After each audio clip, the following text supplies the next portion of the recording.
anak-anak bilang kami selalu berdoa untuk Mama cepat pulang. Tanggal 4 Juli tahun 2015 saya pulang ke Indonesia. Urus anak-anak di rumah dan juga Mininun. Sampai mati pun saya akan tetap tunggu itu keadilan. Setiap hari dapat pukul, badan semua mandi darah, tapi saya tidak pernah bersuara apa-apa. Saya mau ke Malaysia untuk mencari keadilan.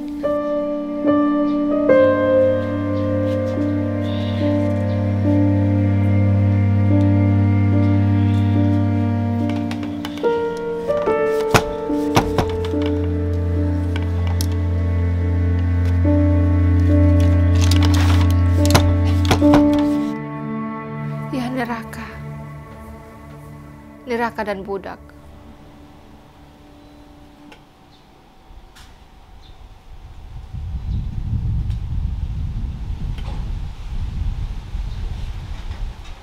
Saya harus buat ini secantik mungkin, yang tenun ini. Habis selesai seperti itu, sekarang sudah menangislah saya. Biar saya sudah macam seorang cacat, tapi saya tidak peduli. Yang penting pikiran saya itu tertuju pada itu pekerjaan yang bagus.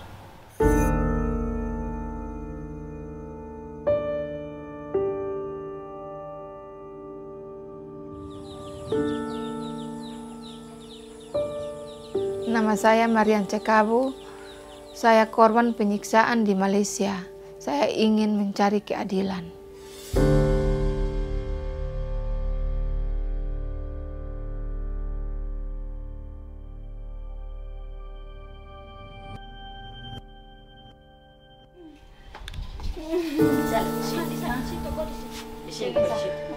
Kami punya kebutuhan anak-anak juga untuk uang jajan ke sekolah. Demi anak-anak saya 4 orang, saya harus rela berjalan, merantau sampai di tempat itu. Awal-awal saya pikirnya dengan perjuangan saya sebagai seorang mama, saya pergi di situ, pulang, saya punya anak-anak pasti tidak ada yang menangis lagi.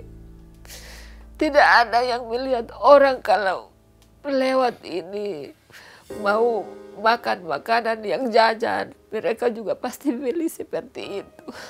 Tapi apa yang saya dapat di sana, saya tidak bisa bayangkan.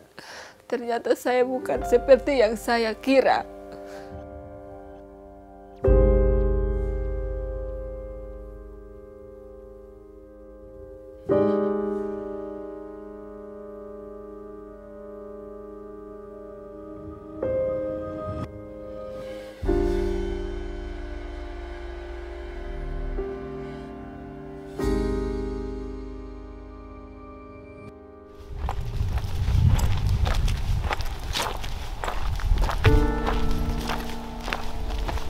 Tangan itu setiap hari. Di muka saya itu dia sasaran.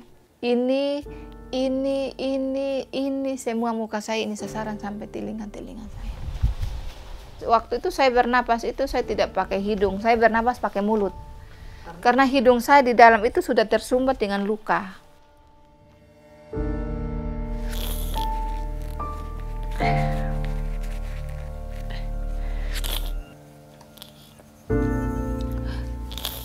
Dan saya kalau buka mulut itu tidak boleh lebar. Kalau lebar itu sakit sekali. Ini dong, ini sakit sekali. Nah, saya buka mulut harus pelan-pelan. Sebelum makan itu harus kasih basah mulut dengan air. Minum air dulu. Dan saya makan. Saya duduk dan makan, saya telan ini makanan. Saya kaget makanan ini dia keluar dari hidung turun ke piring. Itu yang saya kaget, hidung saya patah. Saya kaget, kenapa saya telan makanan bukannya masuk di perut tapi dia keluar dari hidung. Telinga-telinga saya ini kasih masuk itu korek telinga sampai patah di dalam. Sampai telinga-telinga saya ini berdarah. Karena dia panggil saya tidak dengar. Pertama kali itu telinga bagian kiri itu dia bengkak. Dia bengkak, dia lebar begini, saya juga kaget. Saya lihat telinga saya di kaca, dia sudah lebar dan dia warna hitam. Bukan telinga manusia lagi. Kalau dia sudah kering, lalu yang di kanan lagi sambung. Dia lebar dan dia warna hitam lagi. Tapi yang di bagian kanan itu, saya beruntung karena masih tertolong di rumah sakit, dioperasi. Jadi dia selamat. Kalau yang di bagian kiri tidak bisa dioperasi karena dia sudah kering. Yang terakhir mulut saya terbelah itu terakhir dia alas ikat pinggang di tangan. Baru dia pukul saya. Itu mama kondisinya waktu di rumah sakit seperti itu? Iya.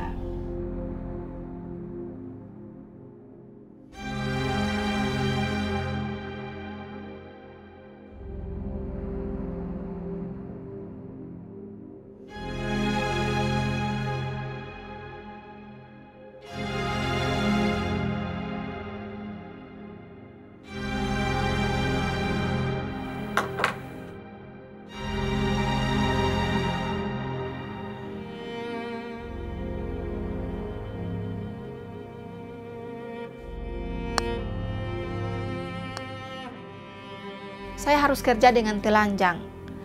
Kalau siang-siang saya kerja cuman pakai celana pendek dengan baju kaos. Saya tidak boleh pakai celana dalam dengan BH, tidak boleh. Itu yang setiap hari saya kerja di rumah majikan.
In manekan on le no in manekan on le no in manekan on le no embi au nekak in manekan on le no in manekan on le no in manekan on le no embi au nekak.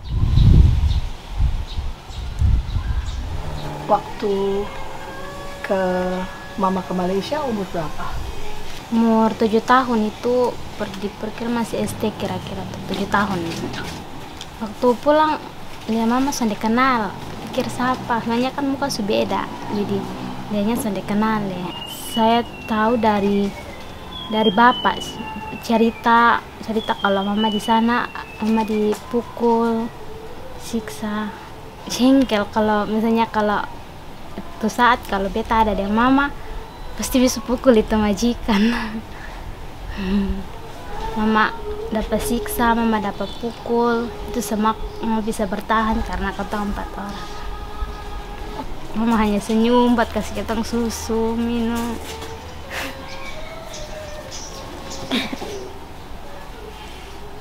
Sampai apa? Tidak pernah tunjuk muka sedih, tidak pernah. Mama kayak berusaha kuat di depan ketong. Rasanya masih marah sama aku masih.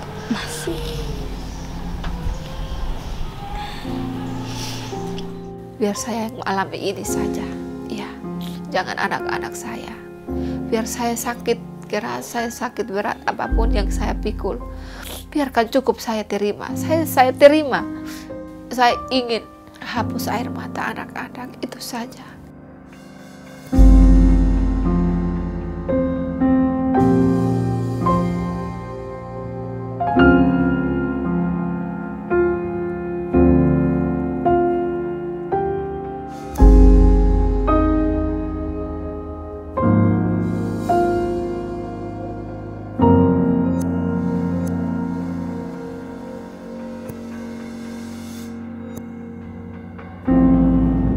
Kalau untuk mau kerja lagi di Malaysia saya tidak mau. Tapi untuk ketemu dengan majikan, saya mau. Saya tidak takut. Saya mau ke Malaysia untuk mencari keadilan. Dan saya mau menuju ke KBRI. Saya mau cari tahu waktu janji dari KBRI itu sudah sampai di mana. Sampai hari ini saya tidak dengar kabar. Biarkan saja saya bawa diri langsung ke sana. Pengakuan tidak bersalah dibuat tertuduh Ong Su Ping Serin, 47 tahun, selepas tuduhan dibacakan di hadapan Hakim Unaizah Muhammad. Ong Su Ping didakwa menyebabkan kecederaan parah dengan mencabut 4 batang gigi Marian Skabu, 32 tahun, menggunakan pelayar antara 11 April dan 20 Disember 2014. Jika disabitkan kesalahan, dia berdepan hukuman penjara maksimum 20 tahun dan boleh dikenakan denda atau sebat. Tertuduh Ong Su Ping Serin didakwa menyebabkan kecederaan parah dengan mencabut 4 batang gigi pembantu rumahnya menggunakan pelayar. Serin turut mengaku tidak bersalah terhadap tuduhan cuba membunuh Marian di tempat sama pada 20 Disember lalu yang membawa hukuman penjara maksimum 20 tahun jika sabit kesalahan.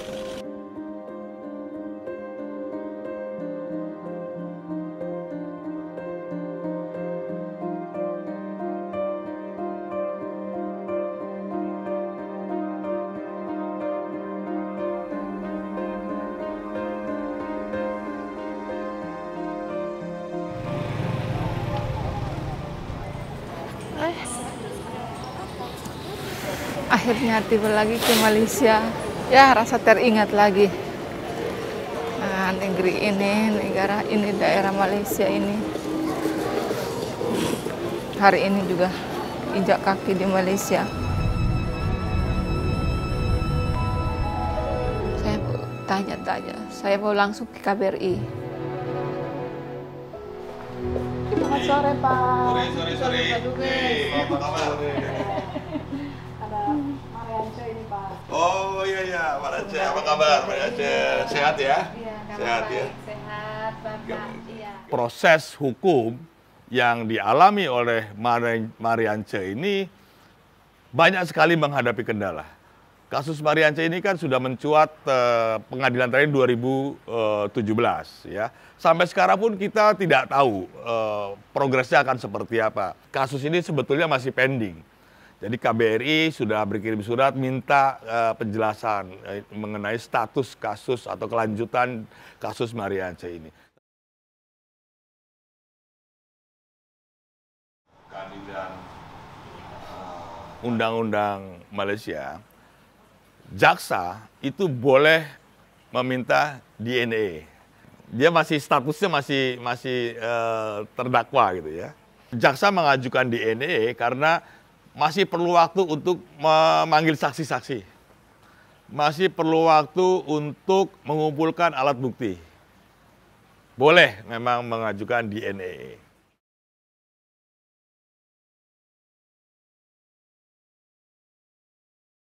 Saat yang polisi ambil saya masuk rumah sakit dan besok pagi saya kembali di rumah itu, tang itu dia langsung hilang. Itu yang saya heran di situ.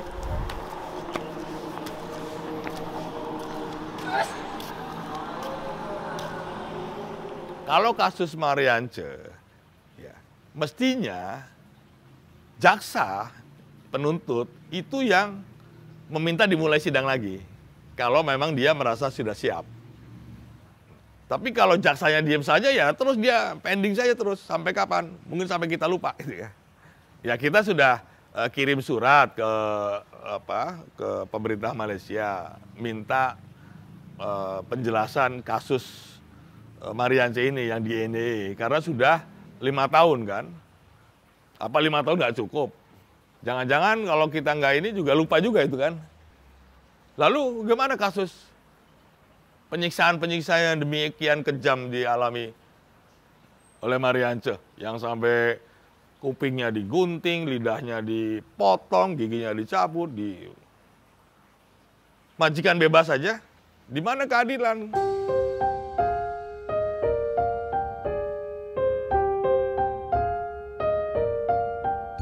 Saya hanya ingin saja dia berhenti dengan kejahatan itu. Dan dia bebas, itu dia senang karena pemerintah kasih bebas. Dia pulang, dia pakai orang lagi di dalam rumah, dia siksa lagi. Jangan sampai.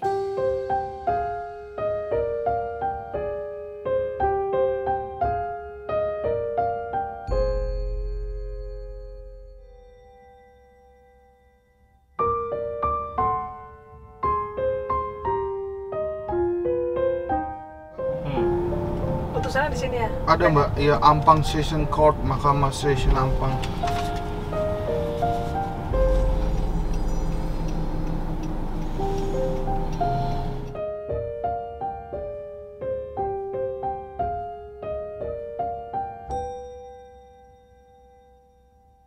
Saya mau tanya dia, apa kesalahan saya?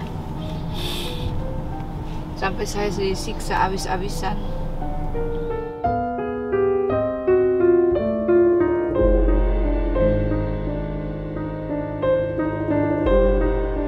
Jadi di dalam lingkar itu lapangan, semuanya lapangan. Iya, jadi lapangan itu yang satu itu di depan apartemen itu parkiran, tempat parkiran mobil. Terus yang di depan lagi itu lapangan hijau. Oh. Itu yang saya ingat. Oh, di sana itu lapangan hijau itu. Banyak itu. Nah, Kita mau kirim surat ke mantan majikannya Mariance untuk menanyakan cerita dari sisi dia. Mariance mengatakan berulang kali bahwa dia ingin sekali bertemu dengan majikannya sejak dulu, tapi kita akan kirim surat terlebih dahulu.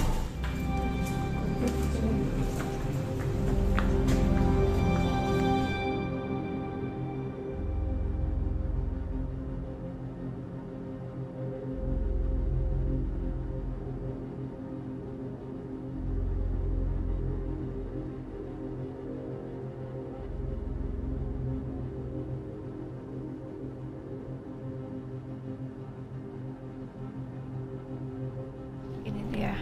Ini. Apa yang bikin mama yakin itu rumah? Iya, yakin saya karena ada itu mesin airnya yang tangki besi itu masih ada tuh. Ini dia.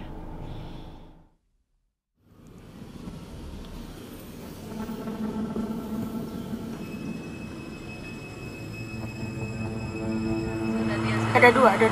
Ah, itu dong jelas sudah. Ah, itu yang Seren. Sarina dengan Seren.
My name is Endang Nurdin. Sorry, I'm a journalist. Sorry.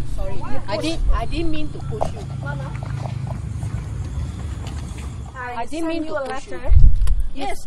Okay, you push me. Okay, wait. Let me call my lawyer. Okay, I don't mean to push you.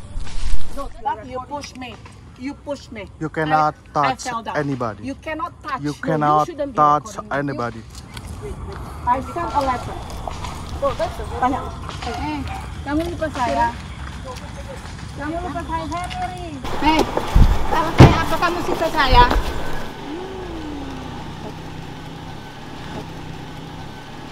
Jadi dia tadi ngedorong. Iya, saya tanya, hai Sirin. Sebelum saya memperkenalkan diri, dia udah dorong saya. Benar-benar kuat ya. Ini kelihatan kan? Dia kuat banget. Dia dorong. Tak suka orang. Dia dorong langsung saya ke aspal. Tapi terus dia bilang, I didn't mean to push you. Saya mau menerangkan, kita udah kirim surat 2 kali. Dan dia mengakui bahwa dia tidak bermaksud mendorong Mbak Endang. Jadi pertama kali yang menyentuh adalah Sirin. Dia langsung dorong. Ini sedikit lagi, saya pasti luka ya. Jadi dibanting bukan didorong.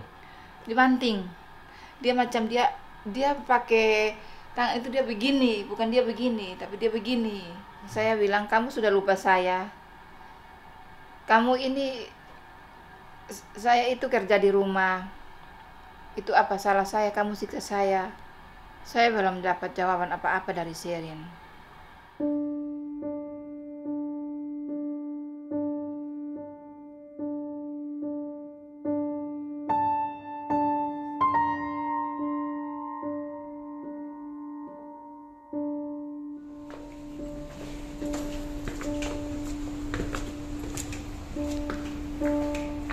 Di flatnya dia, di rumah susun itu, di depan beranda, di depan jendela, di depan pintu, itu dikelilingi dengan teralis besi. Jadi tidak ada jalan untuk keluar dari situ, untuk minta bantuan dari situ. 100% tidak ada. Buang sampah yang di dalam dapur saja itu majikan yang buang sendiri. Karena saya cari cara untuk lari, tapi tidak ada jalan. Saya tidak ketemu jalan yang luas, yang bagus untuk saya. Kalau saya lompat, saya bisa hidup. Saya jangan mati. Kalau saya mati berarti saya akan sia-sia di sana. Saya keluar dari itu apartemen cuma 1 kali yang saya keluar itu dengan oto polisi. Yang waktu saya diselamatkan oleh polisi. Itu saja. Tidak ada jalan tidak ada pintu untuk saya bisa keluar. Jadi saya cari pintu untuk saya keluar.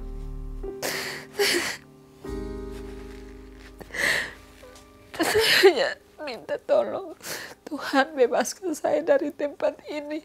Saya hanya mohon, Tuhan bebaskan saya dari tempat ini. Karena ini saya tidak tahu ini di mana tempat. Saya rasanya rumah itu bukan rumah, tapi di dalam tanah.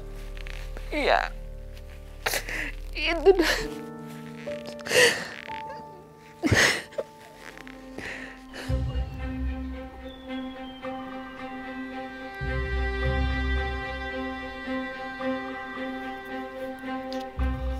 Terpaksa saya harus ketemukan satu cara itu yang saya harus tulis surat. Saya bukan marah dengan majikan, tapi saya marah dengan saya pun diri. Saya harus berani untuk keluar dari itu tempat. Saya harus bisa. Dan saya harus cari cara yang bisa dengan cara tulis surat. Ada lemari di situ yang simpan buku dengan ballpoint. Saya tulis ini surat. Dan saya rabek, saya isi di saku celana. Dengan jam 11 siang. Biasanya di situ kalau jam 11 siang itu waktu nenek untuk makan siang. Jadi kalau jam 11 itu mau sesibuk apapun majikan itu tidak pernah telepon saya. Selain itu baru dia telepon saya. Saya dengar itu ada satu ibu dengan anaknya di depan pintu. Di pintu apartemen itu ada berhadapan 2 rumah. Teras itu, yang pagar teras itu dia dikunci 24 jam. Saya dengar ada ibu yang omong pakai bahasa Melayu dengan anak. Saya pelan-pelan saya buka pintu miring-miring.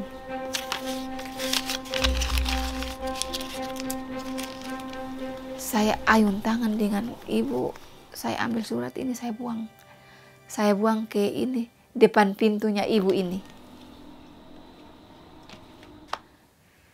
Jadi dia ambil surat ini, saya sudah langsung tutup pintu. Saya tulis surat itu bilang tolong saya. Dan ibu ini bawa surat. Dia pergi dari jam 6, jam 7 malam itu polisi ada di rumah.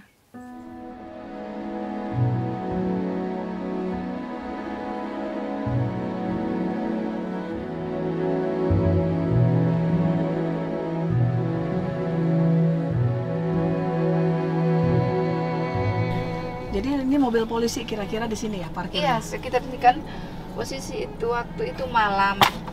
Jadi saya dibawa keluar dari majikan itu malam. Jadi itu di sini. Mobil polisi di iya, sini? Iya, mobil polisi itu sekitar di sini, tidak jauh dari depan rumah. Dari sini naik mobil polisi langsung ke kantor polisi. Kantor polisi saya dibawa lagi oleh salah satu polisi perempuan. Bawa saya ke rumah sakit.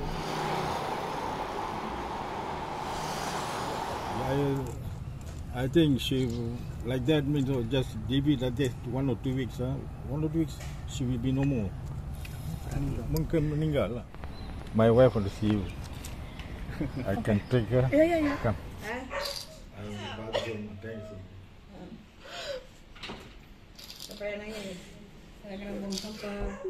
Atas saja. Jadi ketemu seorang pensiunan polisi yang sebenarnya dia menjadi kunci. Kuncinya adalah saat Meriance menjatuhkan surat yang isinya tolong saya mandi darah setiap hari. Surat itu diambil sama tetangga dan diberikan kepada Pak Polisi ini. Pak Polisi ini bekerja di Selangor Headquarters, Kepolisian Selangor, markasnya gitu. Nah dari situ Pak Polisi ini menelpon polisi di Ampang ini di bawah Selangor begitu. Nah dari situ 1 jam kemudian mereka mengirim unit untuk menolong Meriance. Itu prosesnya 1 jam ya? Ingat lagi ya Mama?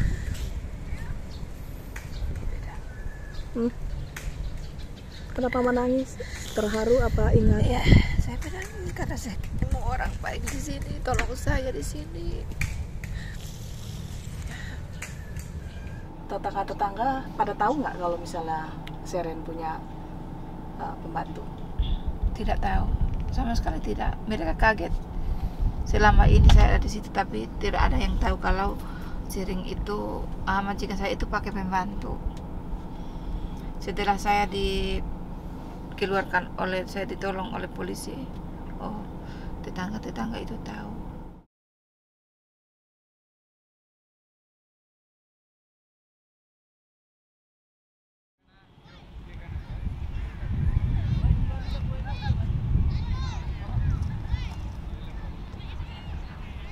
Masa terus lalu bebas saja orang yang melakukan penyiksaan demikian kejam?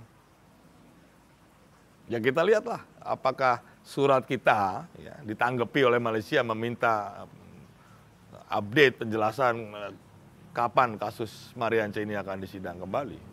Karena banyak akibatnya kasus DNA ya akhirnya menguap gitu ya. Atau kita terus kalah ya. Contoh konkretnya kan kasus yang si Adelina Lisau. Jaksa minta DNA, tapi nggak bisa ngasih penjelasan. Kenapa minta DNA? Ya akhirnya bebas lah.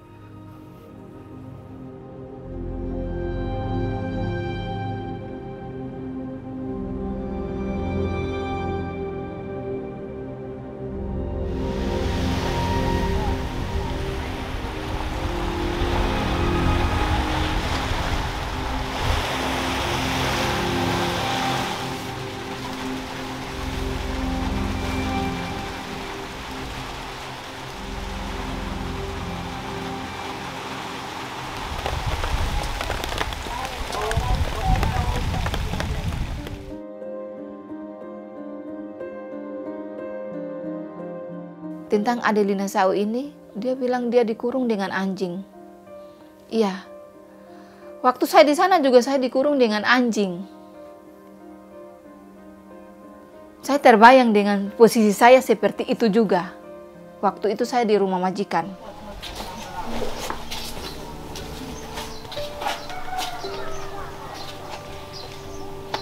Tempatnya Adelina.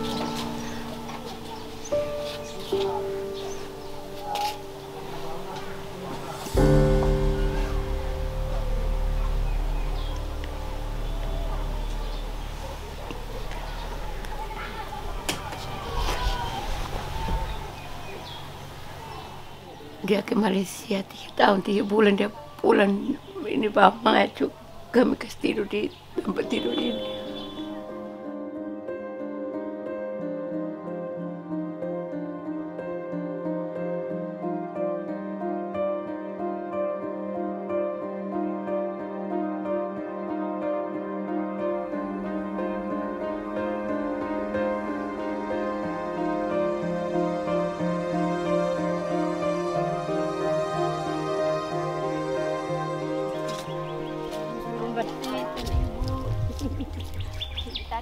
Jalan 5 tahun tapi saya masih sedih.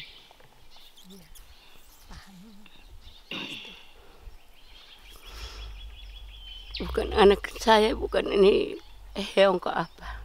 Makan dengan anjing. Tapi manusia.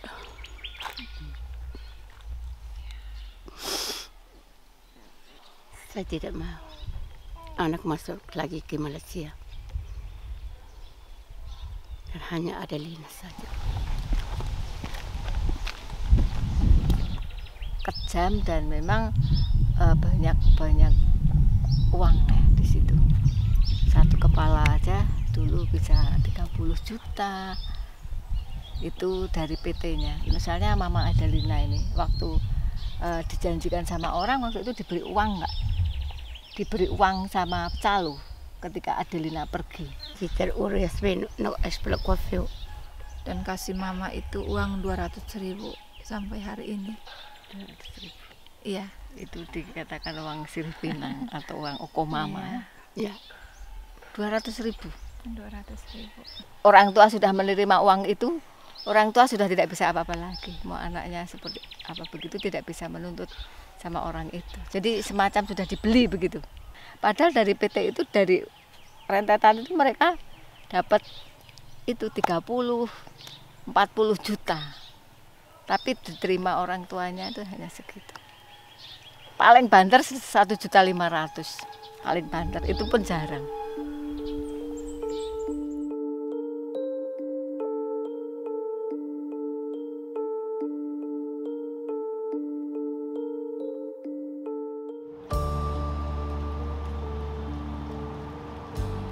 Kasus Mariance ini adalah tipologi kasus-kasus trafficking dari Indonesia ke Malaysia, khususnya yang bekerja di sektor rumah tangga. Jadi ini merupakan Mariance adalah gambaran bahwa inilah yang sebetulnya terjadi. Di situ ada gaji tidak dibayar, di situ ada penyiksaan-penyiksaan. Sebelum yang saya berangkat, itu saya sudah tahu banyak yang merantau teman-teman yang ada di sana, tapi ada yang melawan dengan majikan sampai dia mati. Peti jenazah itu banyak yang datang itu dari Malaysia.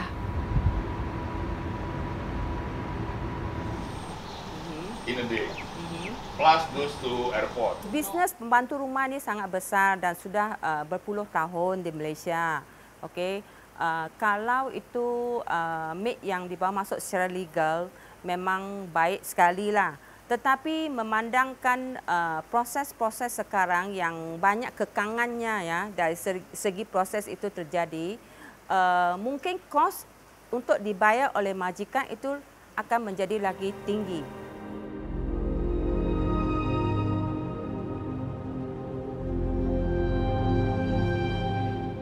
Permintaan, the demand for housemaid untuk rumah tangga di Malaysia memang begitu banyak sekali. Demandnya sangat diperlukan lah. Tetapi salah satu proses yang diperlukan untuk memproses surat perjalanan itu dilambatkan. Sangat lambat oleh pihak sebelah sini, khususnya daripada Immigration Malaysia.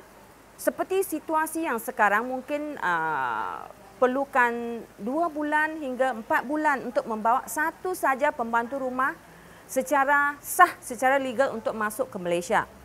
Jadi majikan tidak boleh menunggu, terlalu lambat. So bila perkara ini berlaku, dia akan secara tidak langsung mendesak pihak supplier sana.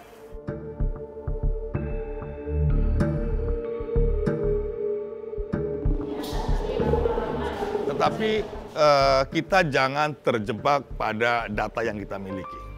Ya. Karena data yang kita miliki itu adalah hanya data yang terungkap saja. Ya. Mereka yang melaporkan kita, mereka yang lari ke kedutaan, ya, atau mereka yang dilaporkan oleh masyarakat. Tetapi saya yakin data yang sesungguhnya itu jauh lebih besar dari data yang bisa kita ungkap ini.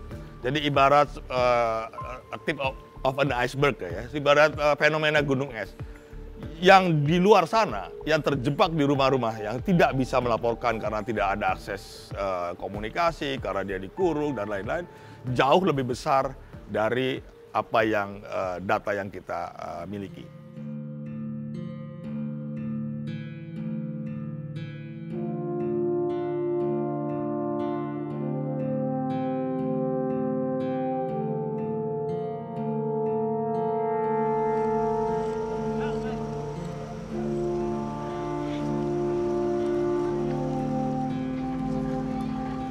Tahun lalu, terdapat lebih dari 130 jenazah yang dipulangkan dari Malaysia ke kampung halaman mereka di NTT.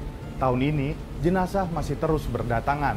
Sementara, pengiriman tenaga kerja ilegal di tengah pandemi masih terus berlangsung.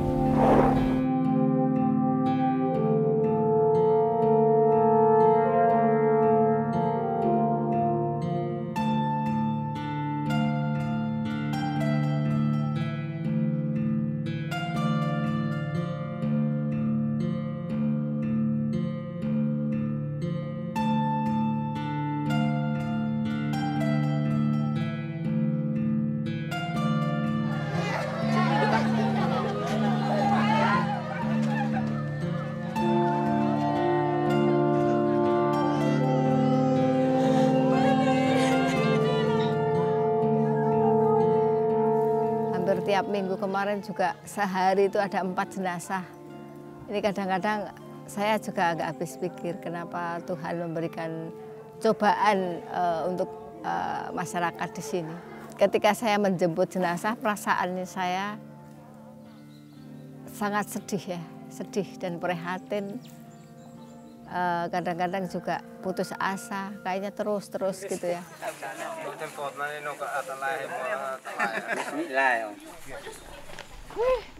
Berapa jauh Mama jalannya? Yang ini? Ya Mama kalau ambil air biasanya. Dulu. Wih, 1 kilo atau 1 kilo lebih. Ini masih dekat, tapi kami dari rumah turun ke sini ini sangat jauh ini. Nanti saya kasih tunjuk. Jadi bolak-balik ada 1 jam? Iya.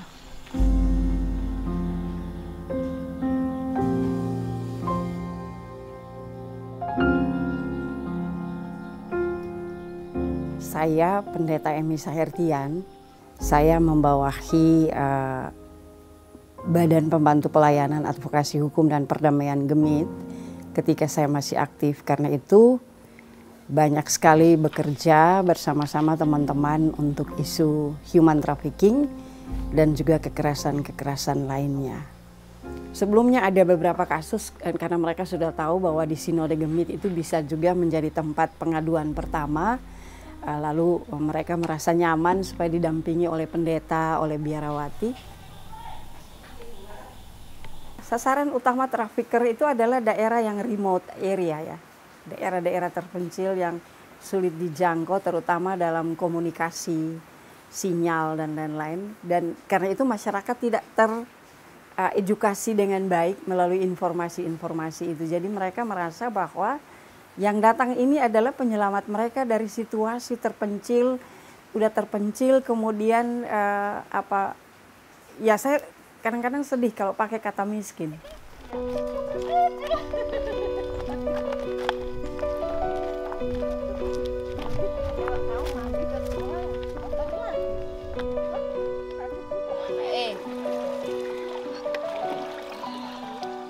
Apakah sulitnya suasana seperti ini menjadi sasaran empuk buat para pencari?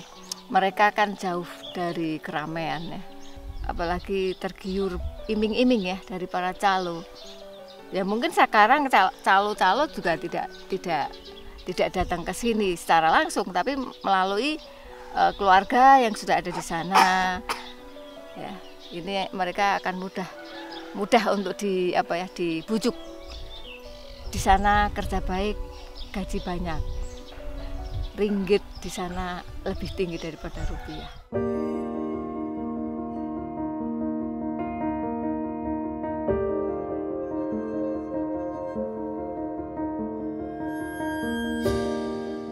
Kami bilang jalan non-prosedural yang kemudian terjerumus ke human trafficking itu adalah jalan maut, karena selalu berakhir dengan kematian. Dan itu adalah kematian orang muda kesekian yang kami sambut di kargo.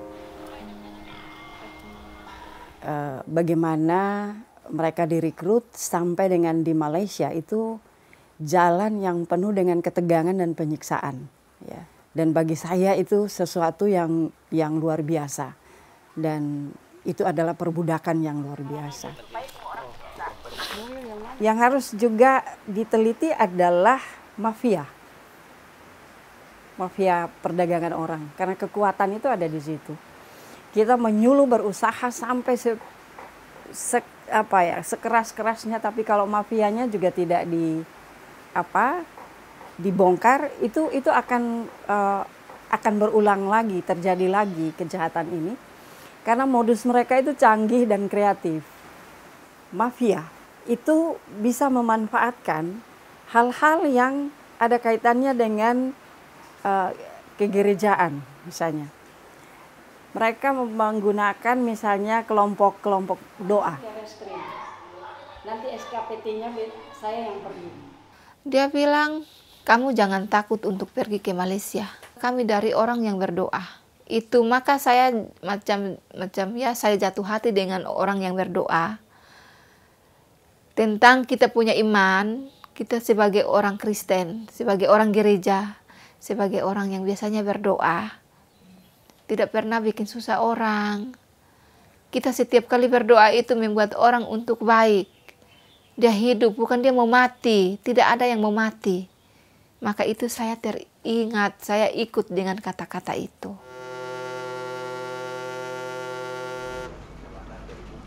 Pelaku-pelaku trafficking itu ya yang dikena itu pada umumnya yang dikena itu cuma calonya aja gitu ya.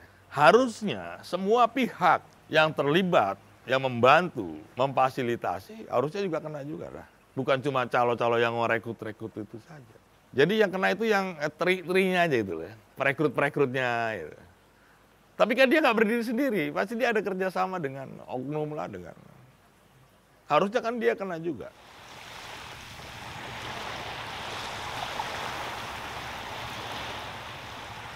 Saya Rudi Soik, sampai saat ini masih aktif sebagai anggota Polri. Saya menceritakan pengalaman, saya mantan penyidik Satgas Trafficking, kemudian saya pernah menjabat sebagai Kanit Pitsus Kabupaten Timur Tengah Selatan yang membawahi atau membidangi tentang pidana khusus, salah satunya tidak pidana perdagangan orang. Saya waktu satu malam saya nangkapnya, semalam saya langsung tangkap 4 orang. Dari perekrut desa, kota yang buat dokumen, saya nangkap semua. Baru saya pengembangan lagi. Saya pengembangan pelaku-pelaku yang semua yang terlibat di NTT. Jadi ini Malaysia nih, ini pengusaha A, pengusaha B, pengusaha C, pengusaha C, ini pengusaha raksasa nih, pemain tenaga kerja yang betul-betul besar lagi. Ini nih jarang kita tahu siapa mereka, jarang kita tahu. Kenapa jarang kita tahu? Karena memang dia punya kekuatan politik di dia punya negara. Jadi yang di atas ini ini untouchable lah ya Pak ya. Nggak bisa dipegang. Ini nggak bisa dipegang. ABCDE ini. Ini nih kalau contohnya kenapa bisa bebas-bebas, ini kan kekuatan ini yang bermain. Ini juga sulit. Karena ini kenapa saya kasih batas, ini sistemnya terputus. Kayak narkoba. Kalau satu ketangkap, mati satu udah. Kan gitu. Ini transaksi nggak bisa pakai perbankan. Nggak bisa ini, pasti cash. Makanya saya kasih buat pembatas ini Mbak ya. Ini kan cash Mbak. Cash masuk ke sini. Tapi trafficker dia harus masuk ke Indonesia ini harus via transfer. Di sinilah polisi bisa mengungkap. Memulainya dari sini. Pasti yang mati ini di ini.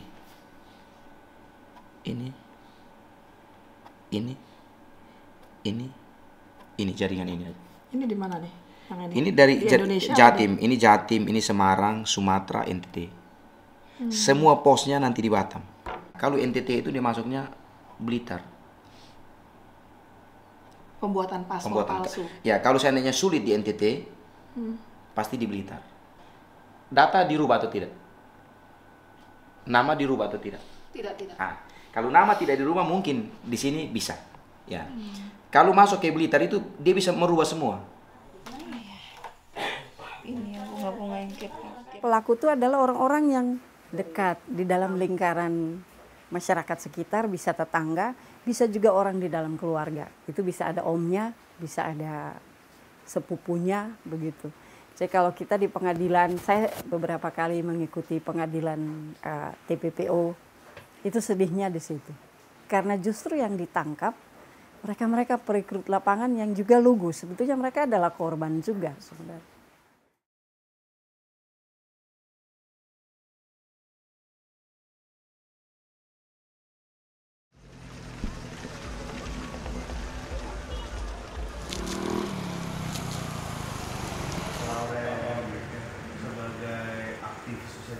Angka penempatan kita turun sejak tahun 2009, 2010, 11 dan sekarang turun itu penempatannya resmi turun, tetapi angka kasusnya meningkat. Dari situ kita tahu bahwa memang kebanyakan mereka-mereka ini memang berangkat kebanyakan tidak sesuai dengan ketentuan yang sudah berlaku.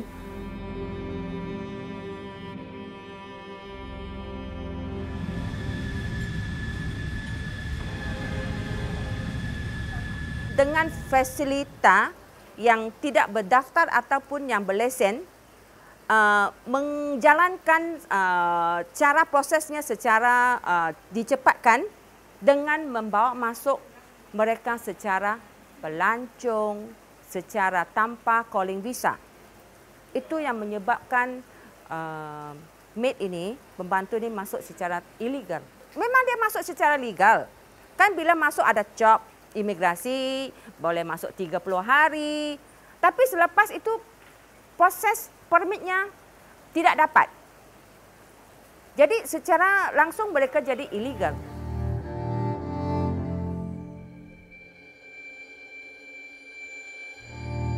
Buat majikan itu lebih suka untuk punya pekerja yang undocumented. Bisa lepas tanggung jawab dia. Mau nggak bayar juga nggak apa-apa. Nggak pernah dihukum kok. Misalkan saya punya pembantu katakanlah 10 tahun nggak bayar, alasan nanti saya bayar nanti. Begitu udah 10 tahun, telepon aja polisi atau migrasi, ini ada orang kerja ilegal di sini nih. Dia copot lah. Bebas. Bahkan ada ya beberapa kali kasus, mana buktinya dia pekerja saya nggak ada kontrak kerja. Mana buktinya dia pekerja saya nggak kenal. Ada loh gitu. Dia 9 tahun di situ. Tiba-tiba bilang saya nggak kenal. Orang-orang yang jadi korban trafficking justru dikriminalisasi dengan pelanggaran keimigrasian. Anda ilegal. Anda harus pulang. Padahal dia punya gaji belum dibayar. Pak, gaji saya belum dibayar. Oh, Anda ilegal, Anda harus pulang. Harus deportasi.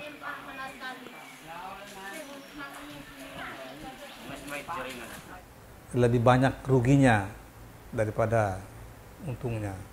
Mereka itu tidak dilatih apa-apa, sehingga banyak yang misalnya bekerjanya juga tidak tahu.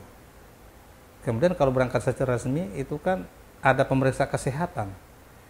Kita lihat saja yang sekarang meninggal banyak-banyak itu kan kebanyakan dari akibat dari sakit, yang bawaan, yang berangkatnya dia tidak tahu sama sekali. Kemudian kalau yang berangkat resmi kan diasuransikan. Kemudian di luar dugaan misalnya ada yang ada kasus yang tidak kita inginkan bersama, seandainya ada yang meninggal dunia, ya keluarga bisa diberikan santunan. Bahkan kalau ada negara-negara misalnya ada asuransinya itu ada sampai double di negara penempatan dan kita. Nama saya Romo Krisantus Paskali Saturnus. Pelayanan saya di Komisi Keadilan Perdamaian, Pastoral Migran dan Perantau, Keuskupan Pangkal Pinang, secara khusus di wilayah Kepulauan Riau, di Pulau Batam lebih tepatnya. Batam ini mungkin sudah di pintu perbatasan ya. Tetapi mafianya dari mana? Dari pengirim, daerah transit, dan juga daerah tujuan.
Mereka disuruh paksa untuk membeli nomor Malaysia, disuruh paksa untuk tukar ringgit.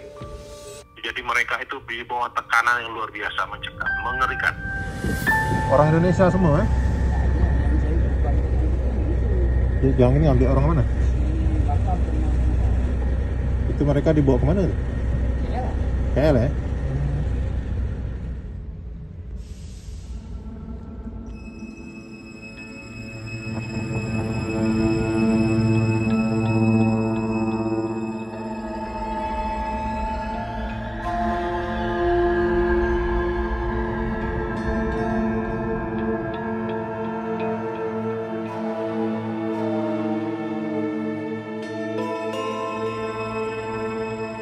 Jadi menurut saya ada persoalan di pintu depan yang tidak pernah dibereskan dengan serius oleh pemerintah. Hal inilah yang mengakibatkan orang terus-menerus memilih jalan lain. Yang menurut saya baik pintu depan maupun belakang sama-sama ada mafianya. Berbagai lapisan, bahkan pelaku utama itu tidak ada biasanya di Indonesia. Ada di negara asing, misalnya di Malaysia atau Singapura. Para mafia atau sindikat ini tidak hanya ada di satu tempat.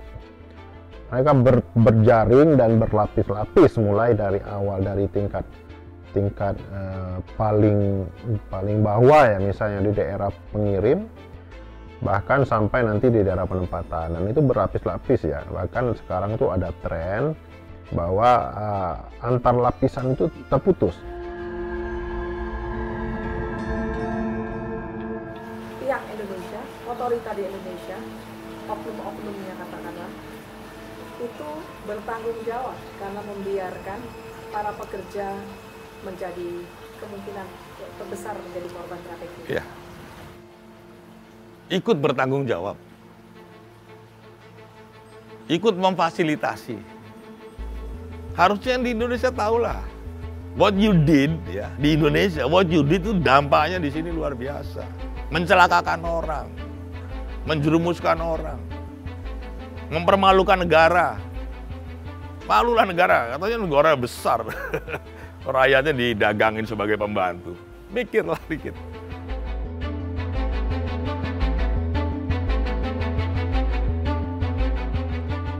Ada sindikat yang menyediakan stempel palsu dari imigrasi kita.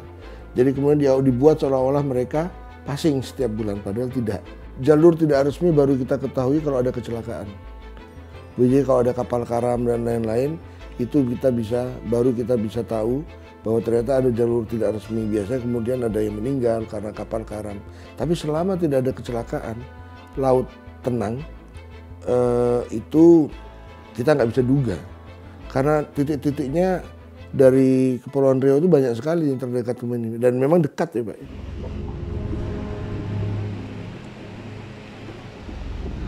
Yang biasanya adalah seperti kalau kita merujuk pada kejadian terakhir itu yang pada Tanjung Balawi tanggal 15 Desember tahun lalu, itu berangkat tengah malam. Satu kapal itu berisi 50-an orang, 60 orang WNI. Informasi yang saya terima, satu kepala itu bisa harganya bayar uang jalan itu sekitar 5-6 juta. Jadi mereka berjalan jam 12 malam, kemudian kecelakaan, kapal terbalik. Akibatnya kemudian meninggal dunia 21 orang dan selamat 13 orang. Nah, kita dapat informasi terkait kasus ini beberapa jam sebelumnya ada satu kapal berlepas. Tidak diketahui dan tidak menjadi korban, artinya alhamdulillah mungkin semua selamat, tapi ya mereka masuk secara ilegal. Jumlahnya mungkin kurang lebih sama.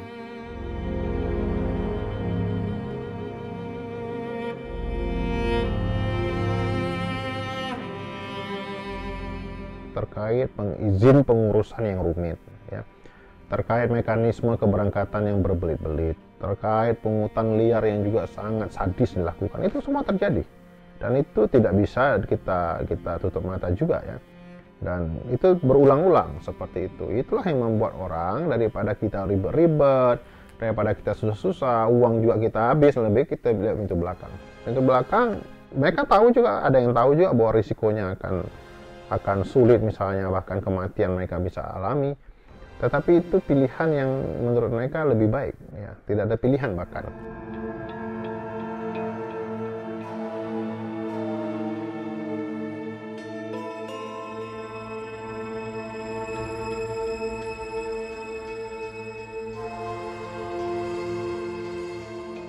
Bagus sesuatu dipermudah tuh bagus, ya. Kadang-kadang. Tetapi dalam hal ini, pembuatan paspor yang dipermudah dengan sangat longgar, sama saja kita membiarkan orang-orang berpotensi menjadi korban trafficking. Sama saja kita membiarkan orang-orang berpotensi menjadi korban kerja paksa. Kita jangan berharap, ya, ini serahkan pada Malaysia untuk menyelesaikan. Bukan itu permainannya. Kita selesaikan dulu PR kita di dalam rumah, gitu. Kita juga harus memperbaiki banyak hal. Ini sistem perundang-undangan kita yang buruk, keseriusan pemerintah yang amburadul untuk menangani persoalan ini, juga sistem mentalitas korup yang hampir menyebar di setiap lapisan di negara kita ini, yang mengakibatkan ini yang dimanfaatkan oleh para mafia untuk terus-menerus melenggangkan bisnis haram ini. Nggak bisa kita menyalahkan Malaysia, nggak bisa juga. Kita juga nggak berbuat apa-apa, gimana? Sederhananya, perkuat profiling pembuatan paspor. Perketat penjagaan di tempat-tempat pemeriksaan imigrasi.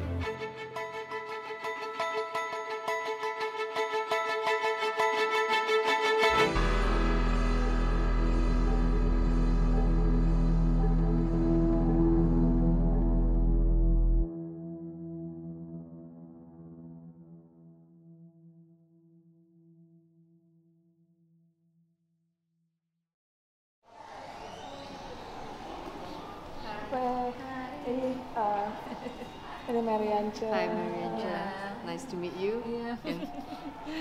Pekerja asing ini merupakan sebahagian daripada keluarga kita sebenarnya. Dan itu sebab kita rasa kerajaan kita mesti mengambil berat kes seperti ini. Dan yang paling sedih adalah kes-kes di mana mereka meninggal dunia. Kes seperti ini, saya percaya ada banyak kes lagi dia tak masuk surat khabar. Itu sebab bila saya dengar statistik daripada embassy, dalam 2 tahun ada 790 lebih kes. Saya rasa ini hanya kes yang ada laporan. Bayangkan yang sekarang waktu ini orang gaji itu mungkin diseksa dan tak ada orang tahu. Dan kalau kita ada isu pemerdagangan, trafficking, di mana orang dibawa masuk dan embassy tak tahu, itu lagi susah. Kalau data ataupun statistik itu bukan secara rasmi.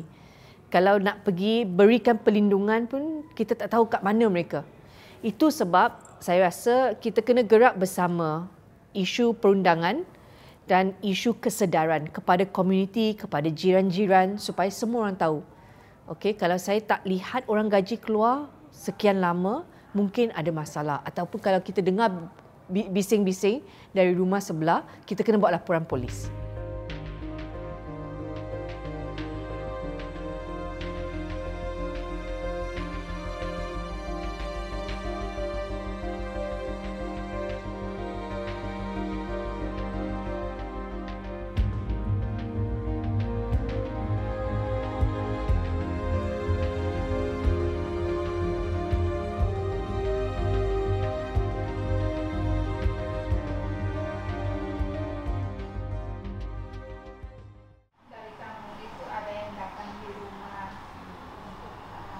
Kasus ini sudah saya laporkan juga ke Menkumham lah ya. Saya jelaskan itu.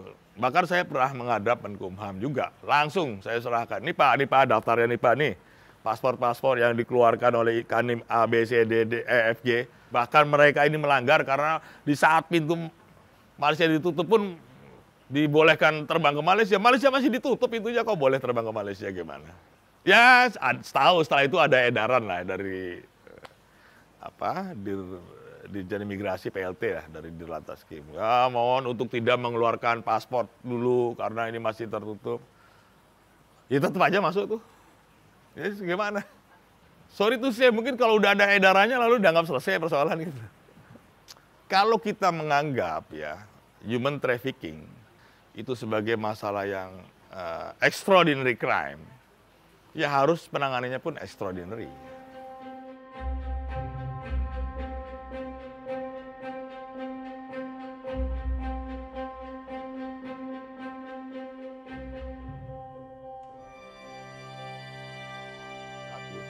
Saya tidak melihat hasilnya tuh. Sorry to say ya.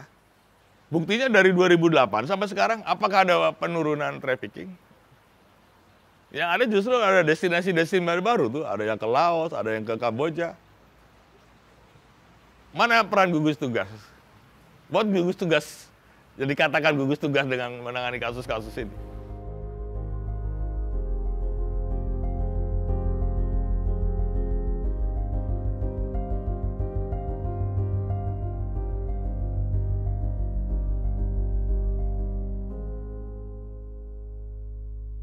Ku tahu Tuhan sudah buka jalan.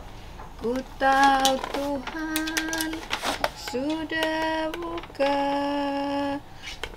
jalan. Asal ku hidup suci, tidak turut dunia. Ku tahu Tuhan sudah buka jalan.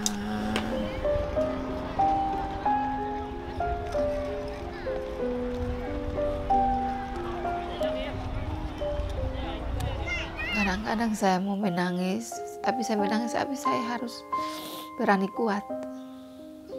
Beranikan diri untuk saya kuat, kembali kuat. Dengan itu ingatan, itu kesedihan, itu yang saya menangis. Saya harus balas dengan kekuatan saya sendiri.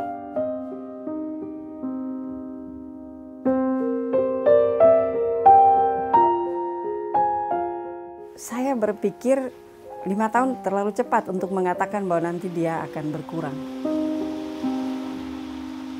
Ini salah siapa? Salah pemerintah menurut saya. Dan karena pemerintah tidak serius ya jadi akan berulang seperti ini. Saya juga nggak ngerti kenapa dikasih terminologi pahlawan devisa itu. Wow, di pahlawan devisa tapi di sini sengsara terus.